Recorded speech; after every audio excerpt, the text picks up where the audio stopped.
So let's take a look at phase one, which is reconnaissance. Now, when we hear about reconnaissance, we typically have an image like this, right? Recon.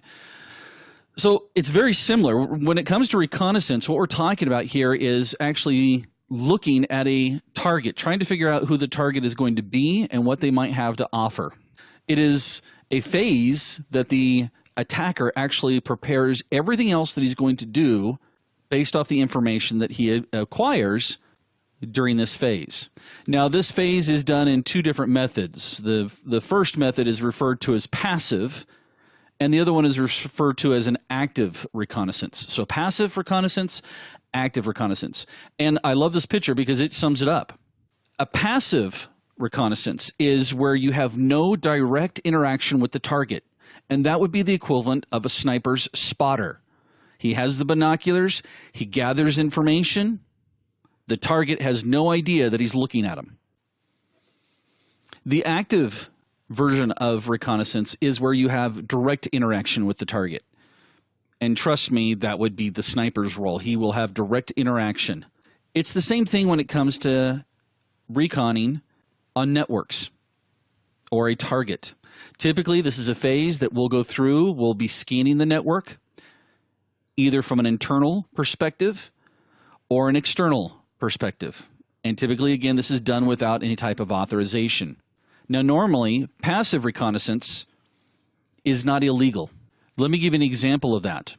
If I was to go to the company's webpage and look at their website, maybe go to their job openings, see what kind of positions are available, that's pretty passive. There's nothing wrong with what I just did. Now, reconnaissance is also the phase that is the most time-consuming for the attacker, but it also has a big payoff. Again, he's going to try to learn as much about your company as he can. Now, part of reconnaissance may actually include things like social engineering. If you're not familiar with what social engineering is, we have a whole module coming up on that one, but just give you a quick, brief summary of it. It is the ability to manipulate somebody by almost being a con man, getting people to expose information about themselves that they normally wouldn't expose. Great example for me when it comes to social engineering is I go to Sam's Club. Some of you guys may go to Costco. And if you don't have those, maybe it's just a grocery store. But when I go on the Saturdays, they always have these people out there giving out free samples, right? Like, little pieces of beef jerky or little pieces of burritos. That's totally designed to socially engineer you. First of all, the aspect of social engineering that they're drawing out of you is one based off of emotion or guilt. Here you've got someone who's prepared the food, she's cutting it up, or he or she may be cutting it up, they're serving you, you come over, you're getting something for free, and they want to tell you about it, and they do it really well to me. I'm going to be the first to admit here, my wife makes fun of me all the time because, usually it's some grandma that's telling me all about this particular bacon, and I'm like, the bacon's good. And I will actually grab a pack of the bacon, put it in my cart, walk around the aisle, and find another refrigerated section and put it back. So, social engineering works everywhere. Folks in marketing are typically masters of social engineering, at least if they're any good. Another type of reconnaissance that a attacker might use would be looking up information about you on the internet. For example, they could use the Whois database, or I could actually very quickly and easily do an NS lookup and find out what type of email server that you're using.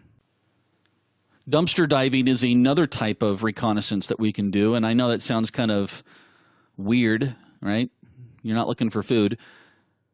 But getting information such as bank statements, ATM slips, phone numbers. Matter of fact, I always laughed back in the day when you wanted to go get a driver's license or when you wanted to get a new driver's license because you lost your old one. What did they always ask you for ID? Where I live, they'd say, well, bring us a bill with your current address, like your water bill. And I'm like, couldn't anybody just show up with that and say, my name is Dale? Thank heavens now most of our DMV departments now have digital photos of the old license so they can compare and see if you actually look like Dale or if you're trying to gain access to my driver's license. Now, there is nothing illegal about dumpster diving.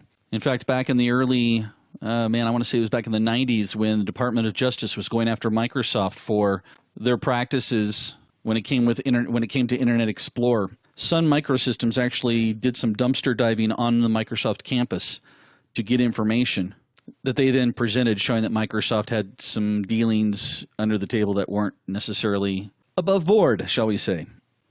Now, from an attacker's point of view, we're a big fan of passive reconnaissance. We're not really big fans of active. And let me give you an example of an active reconnaissance technique. If I was to ping your server, that's pretty active, right? I'm actually reaching out and touching your server. Is there a trail? Possibly. So active reconnaissance is usually only used when the attacker has figured out or is making an assumption that there's a very low probability that the activities or the tasks he's about to do, a ping, an NS lookup, whatever the case may be, whether anybody's looking at that or not.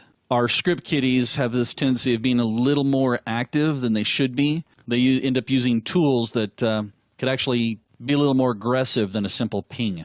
So as an ethical hacker, you have to have the ability to be aware of all of these various reconnaissance techniques and also be able to help implement preventative techniques as different threats arise.